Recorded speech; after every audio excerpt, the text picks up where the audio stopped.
March full moon. Let's take a walk. We're going through the energetic weather, folks.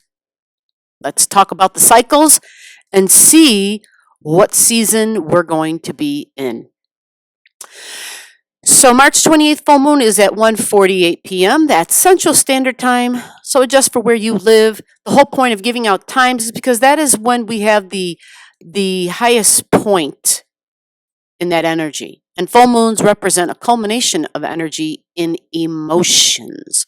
A full moon is when you have the sun and the moon at opposite ends of each other. There's the moon in the sign of Libra, okay? And it's at 8 degrees, which means the sun is in the sign of Aries at 8 degrees. There's the sun, and it's being temperamental. There she is. There's the sun, and there's the sign of Aries. Yes, it says 8 degrees, 18 minutes. Unless, if it's under 30 minutes, then we keep it at that degree. So Libra full moon, 8 degrees, 18 minutes, okay? So that means we are having a Libra full moon. So it's a culmination in your emotions because it's about the moon. And what do we know about the moon? The moon represents family and mother and feminine energies, nurturing and home. The moon gives you vital information about your feelings and your basic needs, what you need to feel good in life. What do you enjoy? Moon is what gives you your emotional satisfaction. Are you successful in fulfilling these needs? The word need is connected to the word moon, okay? Emotional needs.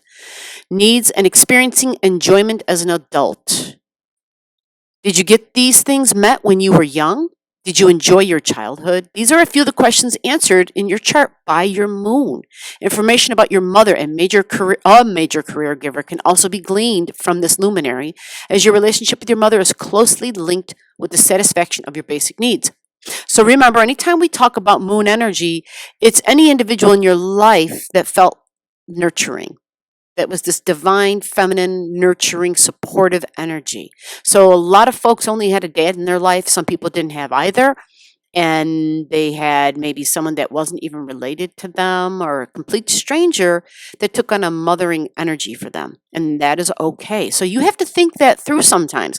It's not always going to be the obvious, oh, well, this is my birth mom, and therefore that's what the moon represents. Sometimes you have to really stretch your thinking because you have free will.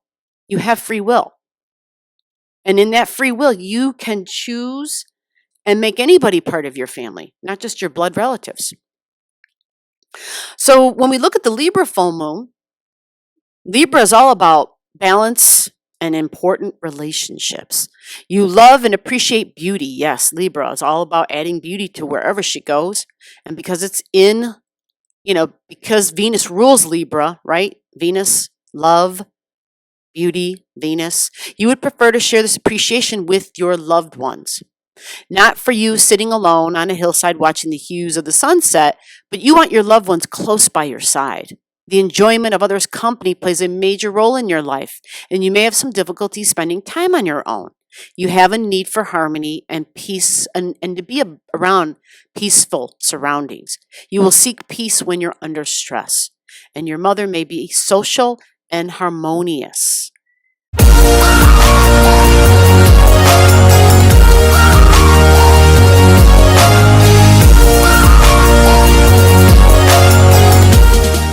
Wow. So when we take a look at the moon in the Libran energy is significant relationships as well. So a person with a Libran full moon or a Libran moon in their birth chart, this is going to be you're emotionally satisfied by having significant one-on-one relationships, meaning this would be a very big deal for this person.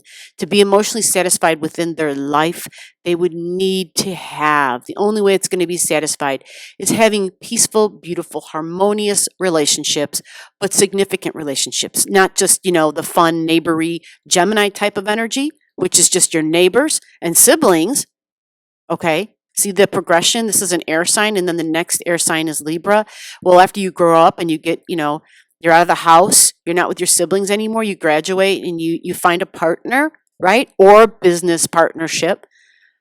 Libra full moon with the sun at the opposite which is in Aries energy. So Libra is one-on-one relationship, which means number 2, commitment, right? Number 2, partnership. So it's 2 people. Aries is one. This is the I energy. This is the we energy. Me versus we. So the sun is going to be about, let's click on the sun real quick. The sun is going to be about how you express who you are. It is said to represent your personality, how you express yourself in the world. Do you express yourself well? Do you really shine in your life, or do you struggle to shine? The sun can give you information about your relationship with your father.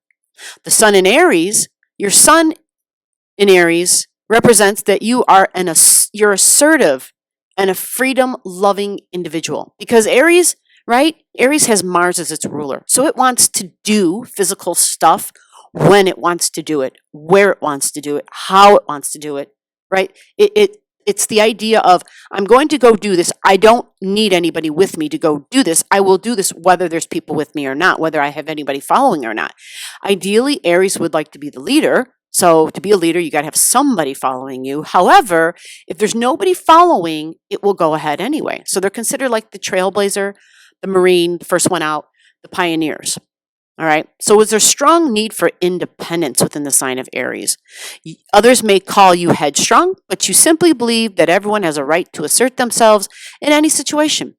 Life presents many challenges which you enjoy meeting head on, regardless of the obstacles along the way. You are a natural born leader. The ability to focus on one's own goals to the exclusion of others in a healthy trait. I'm sorry, let me reread that. The ability to focus on one's own goals to the exclusions of others is a healthy trait, but like all things, a balance is needed, and you must make sure that you take the time to include others' points of views and modus operandi, meaning whatever they want to do. You may want to take their viewpoints and their plans and their ideas into consideration. So the sun in Aries is totally about me, me, me, me, me. I'm going to do, right, when, where, how, and I'll go out and do it alone if I have to. But balance is needed. And so what is the opposite of Aries? Yes, Libra. And Libra is the balance. So it's considering others. You see how that works? See how holistic astrology is? It's talking about one extreme and the other extreme. And the answer is right there in the middle. That's the answer when we talk about any energy in life and in the situations. Think about that, folks, right? That's how it is. So then we're going to go and take a look, right? That's at 8 degrees. So you want to see, do you have anything in your chart at 8 degrees in Libra or 8 degrees in Aries? So you could have a 2-degree orb. So that means 6, 7, 8, 9, 10 at both ends. 6, 7, 8, 9, 10 degrees of either Aries or Libra energy. Now, there's a lot happening at this full moon. A lot is going on, and we're going to dissect it slowly, little by little. So the first thing we're going to see here, we see that we have Mars over here. Let's see if we get a little lighting going on. Nope, doesn't want to do it. Here we go. Thank you for showing up. Okay, let me just click on Mars. So Mars is a planet of assertion and drive. What drives you? Do you pursue your desires aggressively, or do you sit back and lack drive?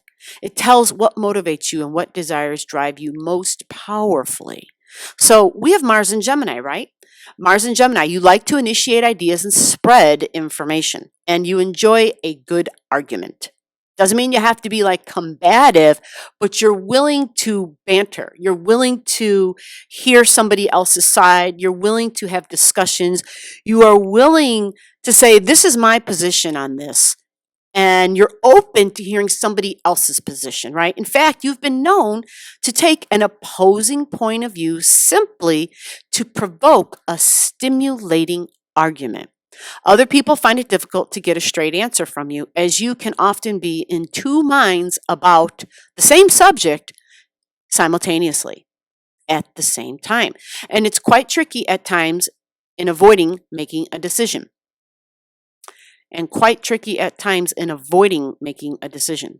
Okay, sometimes the text in here is a little awkward in the way that it's written.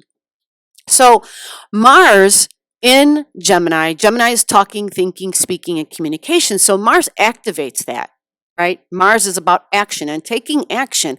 And many times when you have Mars in here in Gemini, you're going to actually literally take physical action because Mars is your body. So over the things that you've been thinking about, have you been pondering? Have you been discussing? And it's like, okay, we're talking about going and visiting somebody, or we're talking about traveling. How many folks do you know recently just went traveling or have been seriously considering it? And so there's been many who've just been, they're gone. They're like, I'm not waiting. The time is now. And that would be Mars in Gemini. There's no time like the now. There's no time like the present. That's Mars in Gemini. We're talking, we're thinking, we're speaking about it. Well, let's just do it, gosh darn it, because Mars doesn't think long term.